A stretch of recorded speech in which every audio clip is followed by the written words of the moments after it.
नमस्कार दोस्तों, विद्यार्थी हेल्प चैनल में आप सभी का स्वागत है। आज मैं जिला न्यायालय कोरिया अंतर्गत तृतीय श्रेणी के पदों जिसमें सहायक ग्रेड 3 स्टेनोग्राफर और स्टेनोटाइपिस्ट की वैकेंसी निकाली गई है उसके संबंध में आपको जानकारी दूंगा। मैंने इसके ऊपर पहले वीडियो बनाया था। चूँकि ये मेरा दूसरा या तीसरा वीडियो है, मेरे को उतना अच्छे से नॉलेज नहीं है यूट्यूब पे वीडियो अपलोड करने का, अभी मैं सीख ही रहा हूँ। तो एक भाई ने कमेंट किया कि उस म्यूजिक मैंने डाल दिया है, उससे आवाज़ क्लियर नहीं आ पा रहा है, इसलिए मैं ये वीडियो फिर से बना रहा हूँ। उम्मीद है आपको पसंद आएगा। इसके लिए सबसे पहले आपको गूगल पे आ जाना है। यहाँ पे आपको कोरिया कोर्ट सर्च कर लेना है। पहला वेबसाइट आएगा, देखेंगे district.ecode.gov.in। इस पर क्लिक करेंगे। जैसे ही इस पर क्लिक करेंगे आपको सबसे पहले ऊपर में दिखाई देगा स्टेनोग्राफर हिंदी, स्टेनोटाइपिस्ट एवं सहायक ग्रेड 3 भर्ती विज्ञापन दिनांक 9/9/2022। इसके ऊपर क्लिक करेंगे, डाउनलोड हो जाएगा। मैंने पहले से डाउनलोड कर लिया है, मैं डायरेक्ट उसको ओपन कर लेता हूँ। जैसे ही मैंने उसको ओपन किया, ये देखिए, अब यहाँ हमारे काम की चीज़ें हैं, इसको देख लेना है। सबसे पहले तो देख लेते हैं विज्ञापन कब का है। विज्ञापन है 9/9/2022 का। अंतिम तिथि है 17/10/2022 की संध्या 5 बजे तक, स्पीड पोस्ट अथवा रजिस्टर्ड डाक के माध्यम से। आगे देख लेते हैं कितने कितने पद हैं। स्टेनोग्राफर हिंदी के 2 पद हैं, जिसमें एसटी का 1 और एसटी दिव्यांग का 1। उसी प्रकार स्टेनोटाइपिस्ट का 1 पद है, जिसमें जनरल में 1 पद है। सहायक ग्रेड 3 में टोटल 5 पद हैं, जिसमें एसटी दिव्यांग में 2, जनरल में 2 और जनरल में महिला में 1। अब इसमें कुछ काम की चीज़ें हैं, उसको देख लेते हैं। ग नंबर ध्यान देंगे। अनुसूचित जाति, अनुसूचित जनजाति, अन्य पिछड़ा वर्ग के लिए आरक्षित पद केवल छत्तीसगढ़ के मूल निवासी के लिए आरक्षित हैं। अन्य राज्य के आरक्षित वर्ग के प्राप्त आवेदन अनारक्षित वर्ग के अंतर्गत विचारित किए जाएंगे। यदि आपके पास छत्तीसगढ़ राज्य का मूल जाति प्रमाण पत्र है ST SC OBC का, तो आप उसका आरक्षण का लाभ ले सकते हैं। लेकिन यदि आप छत्तीसगढ़ राज्य से बाहर के निवासी हैं तो आप भले ही जाति प्रमाण पत्र लगाएंगे, लेकिन वो फॉर्म आपका जनरल के अंतर्गत काउंट होगा। अब घ नंबर देख लेते हैं। इसमें लिखा हुआ है महिलाओं के लिए आरक्षित पद केवल छत्तीसगढ़ राज्य के। इसमें भी वही है, आप महिला आरक्षण यदि चाह रहे हैं, जैसे 1 पद यहाँ पे महिला का है सहायक ग्रेड 3 में, आप इस पद का आरक्षण का लाभ लेना चाह रहे हैं तो आपको छत्तीसगढ़ राज्य का स्थानीय निवासी होना चाहिए। बाहर राज्य के आप महिला अभ्यर्थी हैं तो आपका जो फॉर्म है वो जनरल में काउंट होगा, महिला आरक्षण का लाभ नहीं मिलेगा। भर्ती की पात्रता एवं शर्तें देख लेते हैं। इसमें है शैक्षणिक योग्यता। जनरल के लिए 45% अंक न्यूनतम ग्रेजुएशन में, आरक्षित वर्गों के लिए 40% अंक। स्टेनोग्राफर के लिए शॉर्ट हैंड का चाहिए, 2 नंबर में लिखा हुआ है। 3 नंबर में लिखा हुआ है 5000 की डिप्रेशन प्रति घंटा होनी चाहिए, मतलब टाइपिंग स्पीड। इसके संबंध में कौशल परीक्षा लिया जाएगा। 4 नंबर में लिखा हुआ है DCA। आपके पास DCA BCA कोई भी कंप्यूटर सर्टिफिकेट 1 साल या उससे ज़्यादा का कोई भी चलेगा। स्टेनोटाइपिस्ट के लिए, स्टेनोटाइपिस्ट और स्टेनोग्राफर के लिए सेम योग्यता है, आपको बस सैलरी में अंतर है। इसमें स्टेनोग्राफर का ग्रेड पे 2800 रुपये है और स्टेनोटाइपिस्ट का ग्रेड पे 1900 रुपये है। अब आगे चलते हैं। सहायक ग्रेड 3, सहायक ग्रेड 3 का भी ग्रेड पे 1900 रुपये है। इसमें भी ग्रेजुएशन 45 जनरल के लिए और बाकी आरक्षित वर्गों के लिए 40%।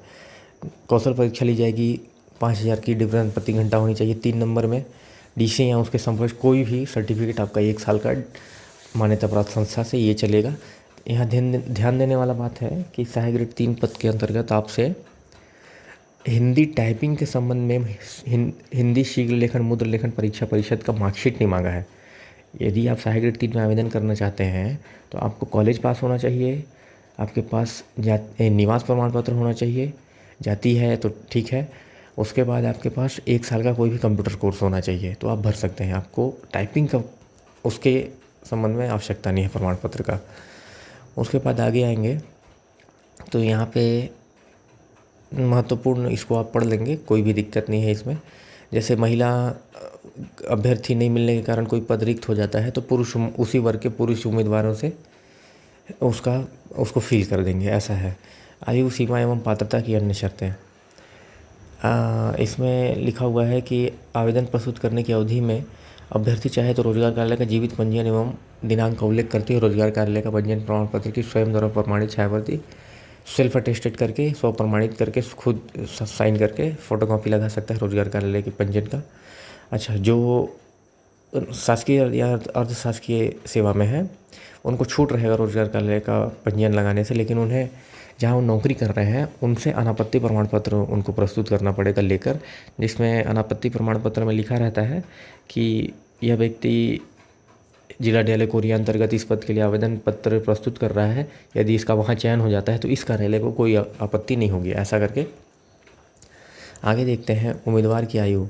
छत्तीसगढ़ के निवासियों के लिए अधिकतम सीमा 35 वर्ष एवं 5 वर्ष की छूट, मतलब 40 वर्ष रहेगा। जो छत्तीसगढ़ के मूल निवासी हैं उनके लिए 40 वर्ष रहेगा। बाकी आयु के संबंध में नीचे भी 4 नंबर कंडिका में भी दिया हुआ है उच्चतर आयु सीमा में छूट, इसको डिटेल पढ़ लेंगे आयु सीमा के संबंध में अधिक जानकारी के लिए। आगे चलते हैं आवेदन पत्र प्रस्तुत करने की प्रक्रिया। आवेदन पत्र प्रस्तुत करने की प्रक्रिया में इसमें देख लेना है, एक लिफाफा लेना है जिसके ऊपर मोटे अक्षरों में आवेदित पद का नाम हो और उसको भेजना है कार्यालय जिला एवं सत्र न्यायाधीश कोरिया बैकुंठपुर, पिन 497335, दिनांक 17/9 की संध्या 5 बजे तक। स्पीड पोस्ट करना है या रजिस्ट्री करना है पोस्ट ऑफिस के माध्यम से, अन्य माध्यम से आपको नहीं करना है, कुरियर नहीं करना है, खुद आके नहीं जमा करना है। आगे लिखा भी हो व्यक्तिगत रूप से कार्यालय में आप प्रस्तुत आवेदन पत्र स्वीकार नहीं किए जाएंगे। आवेदन पत्र के साथ आपको जन्म तिथि के संबंध में प्रमाण पत्र, शैक्षणिक योग्यता प्रमाण पत्र, जाति प्रमाण पत्र, ये जो भी लिखा हुआ है आप लगा देंगे। शैक्षणिक योग्यता में मेरी सलाह रहेगी 10वीं 12वीं ग्रेजुएशन। जाति प्रमाण पत्र है तो जाति प्रमाण पत्र, निवास प्रमाण पत्र, कंप्यूटर का सर्टिफिकेट और रोजगार कार्यालय का पंजीयन, और जो नौकरी में है वो अपने नियोक्ता का अनापत्ति प्रमाण पत्र।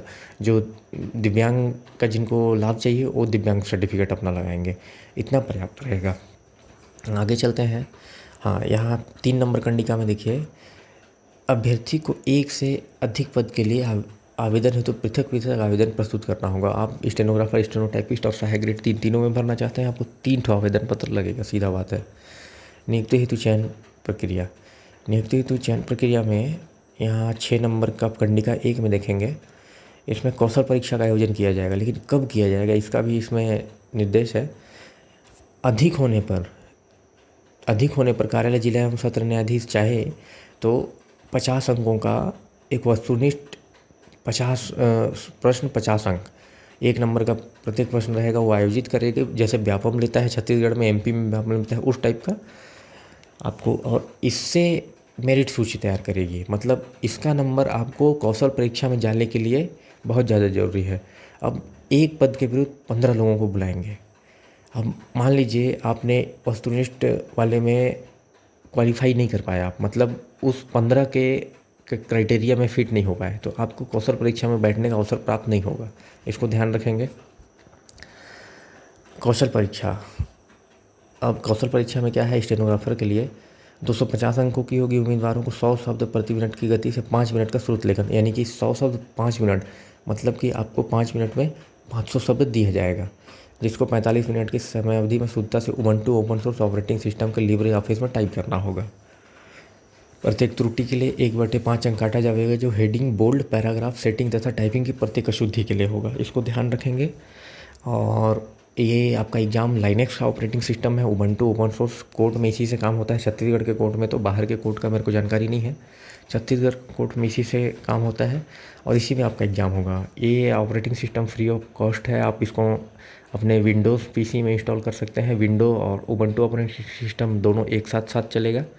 आप जब चाहे उबंटू ओपन कर सकते हैं, जब चाहे विंडोज़ ओपन कर सकते हैं, तो इसमें आप अभ्यास करेंगे तो आपके लिए अच्छा रहेगा। थोड़ा बहुत अंतर है, बाकी जैसे माइक्रोसॉफ्ट वर्ड का है सेम वही है, और Ubuntu operating system Microsoft office word जैसा है, सेम ऐसा ही है, कुछ अंतर है। आप 4-5 दिन अभ्यास करेंगे तो आपको क्लियर हो जाएगा बढ़िया से। स्टेनोटाइपिस्ट पद के लिए इसमें भी 250 अंक का है, 60 शब्द प्रति मिनट की गति से 5 मिनट का श्रुत लेख, मतलब इसमें 6-25, इसमें 300 शब्द दिया जाएगा आपको, बोलकर उसको टाइप करना है 45 मिनट में। सैलरी सेम है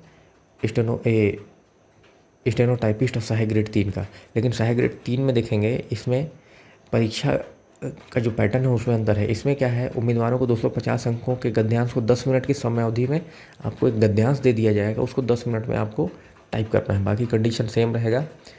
कौशल परीक्षा में कम से कम आपको 33% अंक लाना ही है। मेरिट सूची क्या है, कौशल परीक्षा में प्राप्त अंक के आधार पर तैयार की जाएगी। मतलब वस्तुनिष्ठ में आपका जो भी नंबर है उससे मतलब नहीं है, कौशल परीक्षा में जितना नंबर आप लाएंगे उसके हिसाब से आपको मेरिट सूची आपका तैयार किया जाएगा। और यदि आपका अंक और किसी एक और अभ्यर्थी का अंक समान हो जाता है तो उनमें से जो भी उम्र में बड़ा होगा मार्कशीट के हिसाब से उसको भर्ती में लिया जाएगा। 7 नंबर कंडिका पढ़ लेंगे। ध्यान देने योग्य है कि त्रुटिपूर्ण आवेदन निरस्त किए जा सकते हैं। उसके बाद है 8 नंबर अन्य आवश्यक सूचनाएं में देखेंगे। इसमें क्या है, ए नंबर में कोई खास नहीं है। बी नंबर में देखेंगे प्रतीक्षा सूची जारी की जाएगी जो 1 वर्ष तक वैध होगी। सी नंबर में देखेंगे एक कोरोना काल से छत्तीसगढ़ शासन स्टाइपेंड कर दिया है। मतलब पहले साल आप भर्ती होंगे, मान लीजिए आपको 1 लाख तनख्वाह मिलना चाहिए आपको, तो आपको पहले साल 70,000, दूसरे साल 80,000, तीसरे साल 90,000, 3 वर्ष एथ सैलरी मिलेगा आपको। और परिवीक्षा अवधि भी 3 वर्ष रहेगा। 3 वर्ष सफलतापूर्वक आप कर लेंगे तो चौथे वर्ष आपको रेगुलर कर दिया जाएगा और आपका तनख्वाह 100% मिलेगा। लेकिन यदि आपका परिवीक्षा अवधि अच्छे से आपने पूर्ण नहीं किया 3 साल, तो 1 साल और बढ़ा देगा आपका परिवीक्षा अवधि, उसके बाद निर्णय लेगा। आगे देखते हैं। आरक्षित वर्ग के चयनित उम्मीदवारों को सक्षम अधिकारी द्वारा जारी जाति प्रमाण पत्र को उच्च स्तरीय छानबीन समिति से सत्यापित जाति प्रमाण पत्र प्रस्तुत करना होगा। इसको ध्यान रखेंगे। हाँ, और ई नंबर इम्पोर्टेंट है।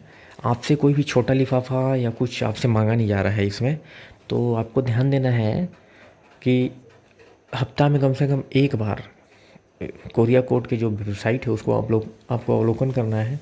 इसमें पात्र सूची, वस्तुनिष्ठ प्रश्नों के लिए प्रवेश पत्र और कौशल परीक्षा के लिए प्रवेश पत्र, चयन सूची सब इसी पे अपलोड होगा। तो आपको सप्ताह में कम से कम एक बार देखते रहना है। अन्य किसी माध्यम से प्रवेश पत्र आपको भेजा नहीं जाएगा। यहाँ पे नोट में स्पेशल दिया गया है। और यहाँ तो इतना ही है। लास्ट में ये बताना चाहूँगा कि जो मार्कशीट आप फोटोकॉपी लगाएंगे उसके सबसे नीचे में फोटोकॉपी में स्व प्रमाणित या सेल्फ अटेस्टेड करके हस्ताक्षर करना है, उसको लगाना है। किसी राजपत्रित अधिकारी से करवाने की आवश्यकता नहीं है। इसको मोदी सरकार ख़त्म कर दिया है, इसको ध्यान रखेंगे। आप करवा लेते हैं कोई दिक्कत नहीं है, नहीं भी करवाएंगे सेल्फ अटेस्टेड कर देंगे, वो मान्य होगा। और उसके बाद आगे चलते हैं। फॉर्म कैसे भरना है उसको देख लेते हैं।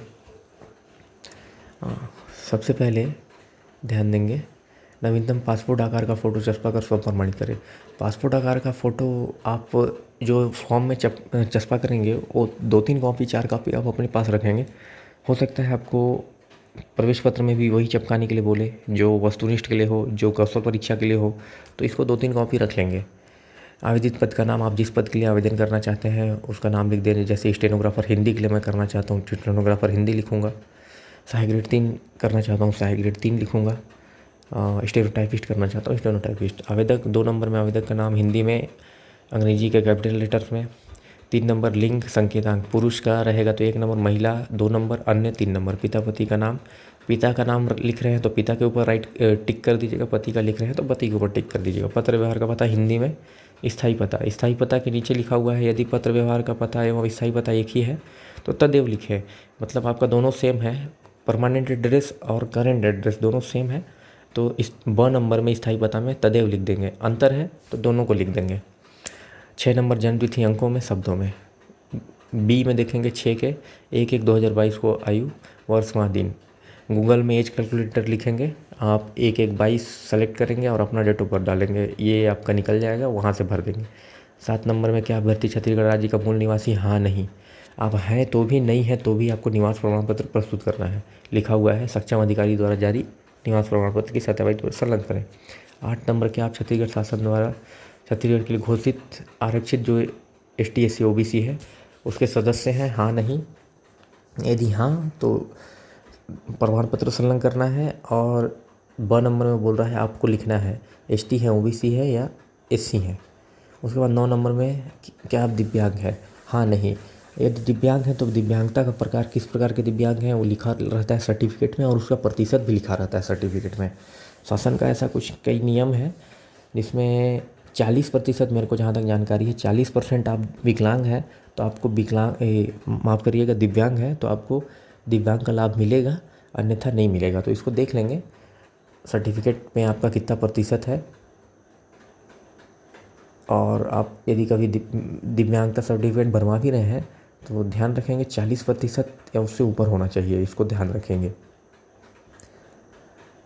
रोजगार कार्यालय का जीवित पंजीयन क्रमांक, दिनांक, रोजगार कार्यालय का नाम, रोजगार कार्यालय के सर्टिफिकेट में लिखा रहता है, जैसे कि छत्तीसगढ़ के में लिखा रहता है रोजगार एवं स्वरोजगार मार्गदर्शन केंद्र, रायपुर का है तो रायपुर, बिलासपुर का है तो बिलासपुर, ऐसा लिखा रहता है। क्या आप विवाहित हैं? विवाह के संबंध में जीवित शैक्षणिक योग्यता, परीक्षा का नाम, सबसे पहले नंबर 1 में परीक्षा का नाम में लिखेंगे 10वीं उत्तीर्ण करने का वर्ष, उसी प्रकार 2 में 12वीं, 3 में ग्रेजुएशन का डिटेल डालेंगे, BA BSc जो भी है आपका ग्रेजुएशन। उसके बाद 4 नंबर में आपको DCA BCA कंप्यूटर का जो भी है PGDCA उसका डालेंगे। 6 नंबर में आपको जिनके पास है इस शॉर्ट हैंड वगैरह का वो डालेंगे, इतना पर्याप्त रहेगा। 17 नंबर में आपको NOC प्रस्तुत करना है, यदि आप गवर्नमेंट में सरकारी संस्था में कार्यरत है तो NOC प्रस्तुत करना पड़ेगा आपके नियोक्ता का, और नहीं है तो कोई बात नहीं है, उसको कट पीट कर दिया नहीं लिख देंगे उस डब्बे में। अब इसमें स्व प्रमाणित संलग्न प्रमाण पत्रों की प्रति 18 नंबर में। अब इसमें कैसे लिखना है आपको, जैसे कि कक्षा 10वीं का फ़ोटो कॉपी सेल्फ अटेस्टेड लगाया है तो आपको A नंबर में लिखा है कक्षा 10वीं की अंक सूची की स्व प्रमाणित प्रति, कक्षा 12वीं की अंक सूची की स्व प्रमाणित प्रति, ऐसा लिखते जाना है आपको। घोषणा पत्र इसको पढ़ लेना है, इधर स्थान डालना है, जैसे आप रायपुर के निवासी हैं तो स्थान में रायपुर, दिनांक जिस दिन आप फॉर्म भर रहे हैं उस दिन का डेट, डब्बे में हस्ताक्षर करना है, डब्बे के नीचे नाम पता लिख देना है। ध्यान रखेंगे नीचे मोबाइल नंबर अपना ज़रूर लिखेंगे, हो सकता है कभी कुछ पूछना रहे आपसे, चाहे कुछ किसी संबंध में क्लियरिफिकेशन लेना रहे कि आपने ये कैसे नहीं लगाया है तो आप मोबाइल नंबर लिख देंगे। वैसे आवेदन के मूल आपके आवेदन लिफाफे के अंदर रहेगा तो उसमें कोई दिक्कत नहीं है। और दूसरा चीज़, न्यायालय की भर्ती है तो न्यायालय की भर्तियाँ जो भी होती हैं इसमें कोई भी भ्रष्टाचार वगैरह ये सब किसी भी लालच में ना रहें आप कि आपको कोई नौकरी लगा देगा या ये करेगा। आपको महीना 2 महीना में इसका टोटल वो आ जाएगा, बहुत तेज़ी से होता है। इससे पहले भी कोरिया कोर्ट के साइट पे आप देखेंगे तो भर्ती जो फरवरी में निकाली गई थी, अप्रैल मई तक उसका भर्ती भी कर दिया गया, उसका चयन सूची वगैरह हर चीज़ उस पर आप उपलब्ध है, आप देख सकते हैं उसको कैसे सीरियल वाइज उसमें हर चीज़ हुआ है। तो आप तैयारी करें इसका। दूसरा चीज़, उबंटू ओपन सोर्स जो ऑपरेटिंग सिस्टम है लाइनेक्स का, उसके संबंध में एक वीडियो मैं चाह रहा हूँ बनाना। आप लोगों का कमेंट कैसा रहेगा उस हिसाब से मैं बनाऊँगा कि आप अपने विंडोज़ में इसको कैसे फ्री ऑफ कॉस्ट इंस्टॉल कर सकते हैं, उसमें सीख सकते हैं। हर चीज़ इसमें मैं आपको एक देना चाह रहा हूँ। आप कमेंट करें, मेरे को बताएं, और वही कोई समस्या हो उसके संबंध में मेरे को बताएं, मैं कोशिश करूँगा सुधारूँ, मैं अपने वीडियो को इम्प्रूव करूँ। धन्यवाद। चैनल, अच्छा मेन चीज़ तो बोलना भूल गया मैं, चैनल को सब्सक्राइब करें, लाइक करें, शेयर करें, अपने दोस्तों को भी बताएं, और परीक्षा की तैयारी अच्छे से करें। उम्मीद है कि ये परीक्षा आपको सफलता ज़रूर दिलाएगी। धन्यवाद आप सभी का।